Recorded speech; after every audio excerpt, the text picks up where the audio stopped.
जिसके पास ज्ञान नहीं, विवेक नहीं, क्या वो वास्तव में कभी एक सही जीवन जी सकता है?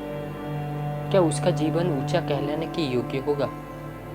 क्या उसका जीवन सार्थक होगा? नहीं दोस्तों। चाहे उसके जीवन में सफलता मिल जाए, ऐसे नाना तरह की सांसारिक उपलब्धि, या फिर संसार में धनवान कहलाए, परंतु कभी गुणवान नहीं हो सकता। कभी उसमें सदाचार का खान नहीं मिल सकता।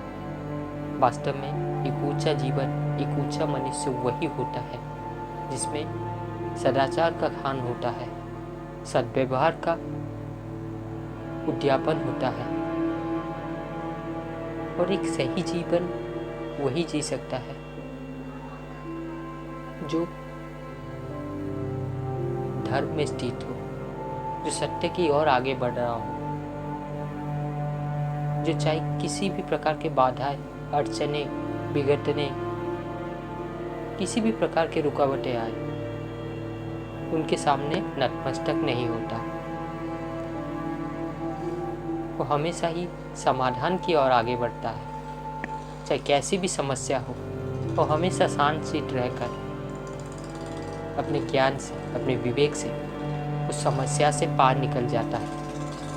वास्तव में जिस मनुष्य के पास ज्ञान नहीं होगा, वो कैसा जीवन जिएगा? एक पशु की भांति, सही ना? एक पशु के पास ज्ञान नहीं होता, वो कैसा जीवन जीता है? एक सुगठित जीवन नहीं जीता वो सिर्फ अपने इंद्रिया को तृप्ति करने में ही लगा रहता है। जिसके पास विवेक नहीं होता, जो विवेक शून्य होता है, वो पशु के तरह आचरण करता है। उसका चयन भी उसी तरह होता है। वो निम्न कोटि का आचरण करता है, निम्न श्रेणी का चुनाव करता है। वो वास्तव में हमारा शरीर जीवित नहीं है, बल्कि हम आत्मा है। जब हम इस शरीर में रहते हैं तभी ये शरीर कार्यान्वित होती है। इस शरीर के द्वारा हम इस संसार का उपभोग कर सकते हैं।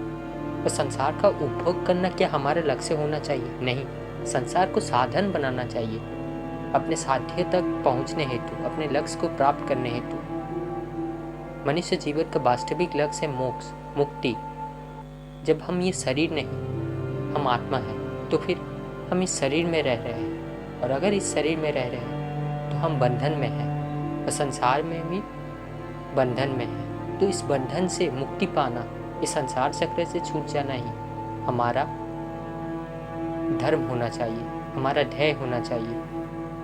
हमें उस कार्य के प्रति पूर्ण एकाग्रता के साथ, पूर्ण समर्पण के साथ एकजुट होकर लग जाना चाहिए, जो हमें सत्य की ओर लेते जा रहा हो, जो धर्म में स्थित हो, जो मुक्ति की ओर लेके जा रहा हो। वास्तव में जो श्रेष्ठ मनुष्य होता है, जो उच्च कोटि का मनुष्य होता है, जिन्हें आत्मज्ञान प्राप्त हो चुका है, वो जीवन मुक्त होकर जीवन जीता है। यानी वो संसार में तो रहता है, परंतु कभी बंधन में नहीं पड़ता। उसका कर्म कभी भी बंधन नहीं होता, बल्कि उसका कर्म स्वार्थ के वशीभूत ना होकर परमार्थ के लिए होता है, सबके हित के लिए होता है, सार्वजनिक कल्याण के लिए होता है,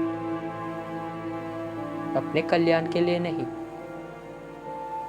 और वो परिणाम के पीछे नहीं भागता, क्योंकि एक ऊंचा कार्य को ही चुन लेना वास्तव में परिणाम होता है। और हाँ, जब हम ऊंचा कार्य को चुनते हैं, उसका मूल्य भी देना पड़ता है।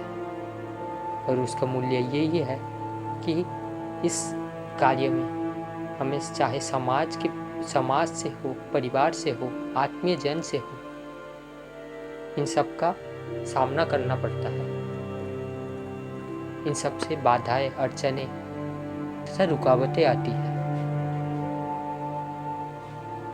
और जो सही कार्य करता है वो वास्तव में वो निष्काम कर्म करता है। निष्काम कर्म यानी अपने कामना से मुक्त होकर कार्य करना। जो अपने कामना, क्रोध या लोभ से प्रेरित होकर कार्य करता है, वो अपने स्वार्थ के लिए कार्य करता है। और जो प्रेम से कार्य करता है, उसे परमार्थ कार्य कहते हैं, श्रेष्ठ कार्य कहते हैं। वास्तव में हमारा शरीर तो मृत है, इसमें कोई प्राण नहीं है। जब इसमें परमात्मा का अंश आत्मा आकर वास करता है तभी जाकर ये शरीर कार्यान्वित होती है, शरीर अपनी प्रक्रिया कर सकता है। तो हमें मूल्य मोल आत्मा को देना चाहिए, शरीर को नहीं। शरीर को साधन बनाना चाहिए, साध्य नहीं। तो अंततः यही कहूँगा दोस्तों कि शरीर मृत है, जीवित नहीं। शरीर को साधन बनाना चाहिए और शरीर के ऊपर चले जाना चाहिए। शरीर यानी प्रकृति। जब तक आप प्राकृतिक चेतनाओं से ऊपर नहीं चले जाते, अप्राकृतिक नहीं हो जाते, तब तक हम मुक्त नहीं हो सकते। प्रकृति का रक्षण करना है, परंतु प्रकृति से ऊपर रहकर निरंतर ज्ञान अर्जन करते रहिए। ये ऐसा धन है, इसे कोई चुरा के नहीं ले जा सकता। तथा मन में संतोष भरिए और जीवन को रंगीन और सार्थक बनाइए। हमेशा सत्य में स्थित रहकर धर्म को लक्ष्य बनाइए।